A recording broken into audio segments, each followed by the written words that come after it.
नमस्कार। मैं आपका मित्र श्रम मित्र राहुल। हमने पहले सेट पे काम किया, सेट ऑपरेशन पे किया। आज हम उसकी एक्सरसाइज और cardinality of union of two और थ्री सेट, यानी दो सेटों का यूनियन करने के बाद उसकी कार्डिनलिटी कितनी आई, तो हम शुरुआत करते हैं।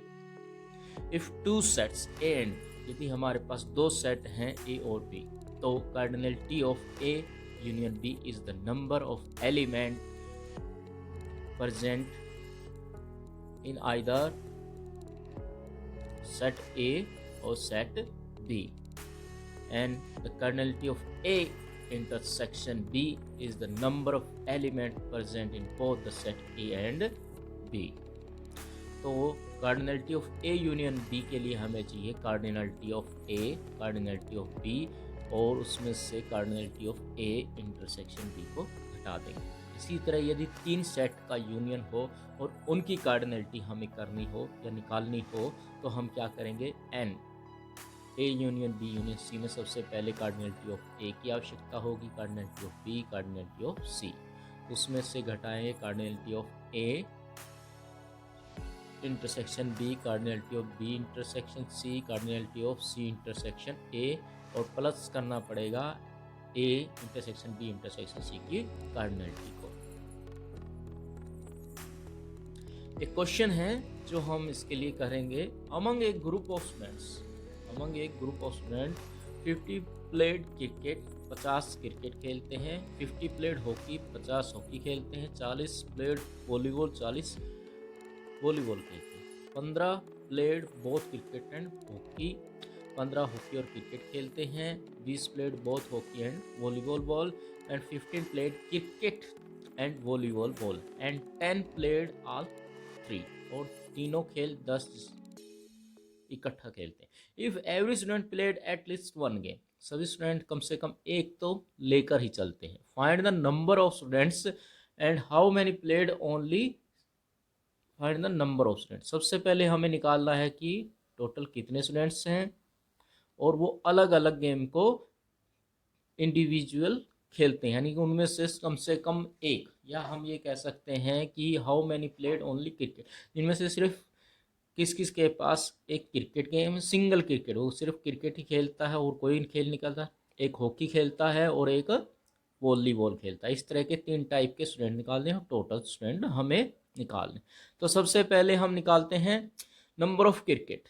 नंबर ऑफ क्रिकेट दिया गिवन है 50, नंबर ऑफ क्रिकेट खेलने वाले हैं 50, नंबर ऑफ हॉकी खेलने वाले हैं 50, नंबर ऑफ वॉलीबॉल खेलने वाले हैं 40, और इनका कॉम्बिनेशन भी दिया है हॉकी और क्रिकेट। हॉकी और क्रिकेट खेलने वाले गिवन है 15, हॉकी और वॉलीबॉल 20, हॉकी और क्रिकेट और वॉलीबॉल वाले 15, और तीनों खेलने वाले 10 हैं। तो हमें पता है कि टोटल नंबर ऑफ स्टूडेंट क्या होंगे जब हम इनका यूनियन कर देंगे। तो n क्रिकेट खेलने वाले, हॉकी खेलने वाले और वॉलीबॉल खेलने वाले। तो क्या आएगा, इसका फार्मूला हम यूज करेंगे cardinality of cricket, cardinality of hockey, cardinality of volleyball, minus में cardinality of hockey plus cricket, minus में कार्डिनलिटी हॉकी और वॉलीबॉल, और माइनस में क्रिकेट और वॉलीबॉल, प्लस में तीनों खेलने वाले। तो रखा तो हमें आ गया टोटल नंबर ऑफ स्टूडेंट कितने आ गए 100। 50 plus 40 minus 15 minus 20 minus 15 plus 10 equal to 100। इस तरह से हमारे टोटल नंबर ऑफ स्टूडेंट क्या आ गए 100। ये हमारा एक तरह का क्वेश्चन यानी इक्वेशन का एक पार्ट प्रूव हो गया। अब हमें निकालने हैं एट लिस्ट। तो एट लिस्ट के लिए क्या करना पड़ेगा कि हमें उनमें से बाकी के जो खेलों के हैं वो हटाने पड़ेंगे। ठीक है, तो अकॉर्डिंग टू डी एन, जो डी है वो हमारा है तीनों गेम खेलने के लिए। तीनों गेम कौन कौन से खेलते हैं 10, और क्रिकेट और वॉली खेलते हैं 15, और बी और डी क्या है हमारे 15, यानी क्रिकेट और हॉकी। और हॉकी और वॉलीबॉल कितने खेलते हैं 20। यदि हमें क्रिकेट खेलने वाले चाहिए तो हमें क्रिकेट खेलने वालों में से ए प्लस डी को घटाना पड़ेगा और सी प्लस डी को भी घटाना पड़ेगा, और प्लस में क्या करना पड़ेगा 10, यानी टोटल क्रिकेट खेलने वालों में से जो क्रिकेट और हॉकी खेलते हैं उनको घटाना पड़ेगा, जो क्रिकेट और वॉलीबॉल खेलते हैं उनको भी घटाना पड़ेगा, और ये जो तीनों खेलते हैं वो दोबारा से रिपीट हो गया जिसके कारण हमें उसमें से 10 घटाना पड़ेगा, या फिर हम कह सकते हैं कि 15 और 20 को ही घटाना पड़ेगा। तो देखते हैं number of student who played only volleyball. Volleyball कौन से खेलेंगे? जो A+C+D में से नहीं होंगे। तो एक क्या नंबर ऑफ वॉलीबॉल कितने हैं हमारे? 40 स्टूडेंट हैं। नंबर ऑफ वॉलीबॉल खेलने वाले कितने स्टूडेंट हैं? 40। और माइनस में कितने खेलने पड़ेंगे? जो वॉलीबॉल के साथ क्रिकेट खेलते हैं या हॉकी खेलते हैं या फिर वो तीनों ही चीज़ें खेलते हैं, तो उनको हमें घटाना पड़ेगा। तो कितना आएगा? 15। इसी तरह हम क्रिकेट खेलने वाले भी निकाल लेंगे और हॉकी खेलने वाले भी। एक अलग से मेथड भी है हमारे पास जो वेन डायग्राम से किया जा सकता है, जैसे कि ये क्रिकेट खेलने वाले, हॉकी खेलने वाले और वॉलीबॉल खेलने वाले। इससे हमें पता लगता है कि सिर्फ क्रिकेट कितने खेल सकते हैं? 5, 10 और 5 को घटाकर। यानी क्रिकेट खेलने वाला कौन सा एरिया है? ब्लू एरिया है, ये वाला एरिया है। तो इसमें से टोटल 50 है, 50 में से 5, 10 और 5 यदि हम घटा देंगे तो टोटल नंबर ऑफ क्रिकेटर आ जाएंगे। ग्रीन वाले में वॉलीबॉल वाले हैं तो टोटल 40 हैं, तो उसमें से यदि हम 10 और 5 घटा देंगे तो हमारा आंसर आ जाएगा, जो आएगा 15। और यदि पीच कलर का है वो हमारा क्या है? हॉकी खेलने वाले। हॉकी खेलने वाले केवल हॉकी खेलने वाले ही चाहिए, तो हमें पता है कि उसमें से 10 घटाना है, फिर 10 को माइनस करना और फिर 5 को माइनस करना है। तो इस तरह से हमारे कितने आ जाएंगे हॉकी खेलने वाले? सिर्फ 25। ये आंसर है हमारा जो हमने वेन डायग्राम से पहले से ही ले लिया था, जो सोल्व कर लिया था। अब हम कुछ क्वेश्चन करते हैं। क्वेश्चन का मतलब है कि सेट पर हम कुछ क्वेश्चन। एग्जाम्पल, यू दे रखा है 0 से 10 तक, ए दे रखा है 1 से 5 तक और बी दे रखा है 4 से 8 तक। तो ए यूनियन बी क्या आएगा? इन दोनों का जोड़, यानी 1 से 8 तक की गिनती।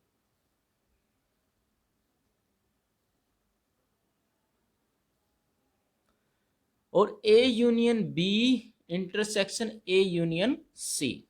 ए यूनियन बी का तो हमें पता है 1, 2, 3, 4, 5 और 8। ए यूनियन बी तो यही है।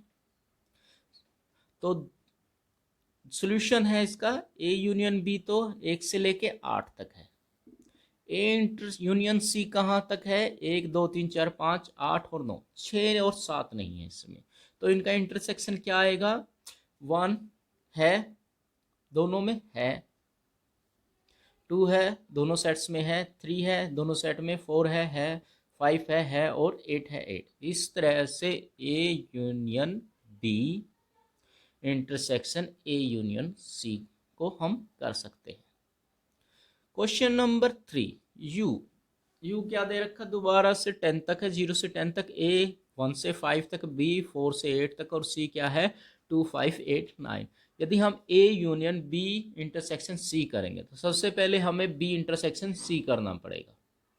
बी इंटरसेक्शन सी, तो बी इंटरसेक्शन सी करोगे तो क्या आएगा? दोनों में कॉमन क्या है? 5 इसमें है, 5 इसमें है, 8 इसमें है, 8 इसमें है, 9 है नहीं। तो इसका मतलब बी इंटरसेक्शन सी कितना है? 5 और 8। ए के साथ उसका यूनियन करेंगे तो ए में क्या है? 1 है, 2 है, 3 है, 4 है और 5 है। और यूनियन में क्या आएगा? 5 और 8, 5 पहले से तो 8 एक्स्ट्रा आ जाएगा। तो 0 है इसके अंदर, लेकिन इसमें तो 0 लगा दिया, लेकिन वो हमारा आना नहीं चाहिए 0। तो ओ सॉरी, ये ए का कॉम्प्लीमेंट है। ए का कॉम्प्लीमेंट में क्या आएगा? ए के कॉम्प्लीमेंट में 1 नहीं आएगा तो 0 आएगा, और 2, 3, 4 नहीं आएगा, 5 भी नहीं आएगा, 6 आएगा, 7 आएगा, 8, 9 और 10 आएगा। इस तरह से ए के कॉम्प्लीमेंट में। और यदि बी इंटरसेक्शन सी के कॉम्प्लीमेंट में उसका यूनियन करेंगे तो क्या बनेगा? 0, 5, 6, 7, 8, 9 और 10। ये हमारा सॉल्यूशन का आंसर हो जाएगा। The union of sets 1 to 5 and 1 to 6 is the set. कौन सा आएगा इनमें ऑप्शन? ए आ सकता है, ए नहीं आ सकता क्योंकि इसमें 5 नहीं है, जो यूनियन में सभी आने चाहिए। पहले ऑप्शन में 5 नहीं है तो ये ऑप्शन नहीं आएगा हमारा। दूसरे ऑप्शन में क्या है? 1 2 5 और 6, इसमें इसके चारों एलिमेंट है, तो इसका मतलब ये हमारा आंसर हो जाएगा। द इंटरसेक्शन ऑफ सेट्स, अब इंटरसेक्शन है 1 2 है, ठीक है 1 2 ही इसका पहला ही ऑप्शन इसका आंसर हो जाएगा। Two sets are called disjoint if their dash is the empty set. Intersection, यदि उनका इंटरसेक्शन यदि एम्प्टी आ जाएगा तो हम कहेंगे कि वो सेट क्या है? डिसजॉइंट है दोनों। Which of the following set are disjoint, जिनमें कोई भी कॉमन ना हो तो वो क्या कहलाएंगे? डिसजॉइंट। तो पहले ऑप्शन ए में 3 कॉमन है तो वो डिसजॉइंट नहीं होगा, दूसरे में भी 3 कॉमन है वो भी डिसजॉइंट नहीं होगा, तीसरे में 1 3 5 है तो ये भी डिसजॉइंट नहीं होगा, और डी ऑप्शन में 1 3 5 है एंड दूसरे में 2 4 6 है, तो कोई भी कॉमन नहीं है दोनों में, तो ये दोनों क्या होंगे? Disjoint. The difference of 1 2 3 and 1 2 5 is the set. Difference का मतलब है कि एक पहले सेट के वो एलिमेंट, पहले सेट के वो एलिमेंट जो दूसरे सेट में ना हो। तो 1 और 2 दूसरे सेट में है लेकिन केवल एक 1 है इसमें, तो ये इसका डिफरेंस नहीं होगा। 5 भी नहीं है, दूसरे में है 5 और 3 नहीं है दूसरे सेट में, 1 और 2 है, तो 3 ही हमारा आंसर हो जाएगा। The difference of 1 2 3 and 1 2 5 is the set 3। ये कुछ है। The month of the year beginning with B in the roster notation. यदि हम देखते हैं कि कोई मंथ का नाम बी से शुरू होता है या नहीं होता, तो हमें नहीं मिलेगा कि किसी मंथ का इंग्लिश में या हिंदी में ब से शुरुआत हो, तो इसका मतलब इस सेट की नोटेशन क्या आएगी? सिर्फ 5 या empty set. The set A B is equal to A, 0 से लेके अनगिनत, यानी सारे होल नंबर हैं इसके अंदर, और यहाँ पर क्या है? 10 के मल्टीपल। अब हमें पता है सारे होल नंबर में 10 के मल्टीपल जरूर आते हैं, तो इसका मतलब छोटा सेट क्या है? बी। लेकिन ये नॉन इक्वल है क्योंकि बी सेट में ना 0 है, ना 1 है, ना 2 है, तो इसका मतलब बी क्या है? Subset of A. तो आंसर क्या आएगा हमारा? D. If A subset of B and B subset of A, यदि ए बी का सबसेट और बी ए का है तो इसका मतलब क्या है? वो दोनों ही क्या है? इक्वल सेट है। If a set contain an element then it has subset, तो उसके कितने सबसेट होंगे? जितने उसके पावर सेट का कार्डिनलिटी होगी उतने ही वो सबसेट रखेगा। तो पावर सेट की कार्डिनलिटी क्या होती है? 2 की पावर n, तो हमारा आंसर आएगा n, 2 की पावर n। गिवन यू एक यूनिवर्सल सेट है जो 0 से 9 तक के अंक रखता है, और ए है जो 0 से लेके इवन के 9 तक के अंक रखता है। फाइंड ए का कॉम्प्लीमेंट। ए का कॉम्प्लीमेंट क्या आएगा? जो ए के एलिमेंट यू में नहीं है। तो कौन से एलिमेंट नहीं है? तो हमारा 1 नहीं है, 3 नहीं है, 5 नहीं है, 7 नहीं है और 9 है। इसका मतलब 0 से लेके 9 तक के सारे ओड वर्ड इसमें नहीं है, तो इसका मतलब इसका आंसर क्या आया? B. Given U x is a positive integer, ax is a n integer and x greater than equal to 100, find a का कॉम्प्लीमेंट। ए में कैसे एलिमेंट रखे हैं? ए में x रखा है और x की वैल्यू सदा 100 से ज़्यादा होती है, और कैसे इंटीजर है? उसमें सिर्फ पॉजिटिव इंटीजर है, ठीक है। ए में पॉजिटिव, यू में पॉजिटिव, लेकिन यू में क्या है?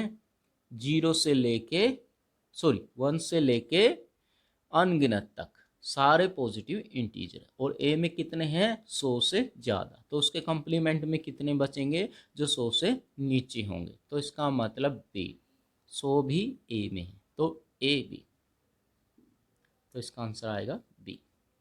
एंड तो आपको ये वीडियो कैसी लगी? इसमें कार्डिनलिटी और कुछ क्वेश्चन हमने किए हैं। अभी हम एक वीडियो और क्वेश्चन पे बनाएंगे जो शायद एनडीए, आईआईटी या कंपटीशन के लिए, एमएससी कंपटीशन एंट्रेंस के लिए आवश्यक होगी। धन्यवाद। सब्सक्राइब ज़रूर करें और शेयर करें। आपका मित्र परम मित्र राहुल। धन्यवाद।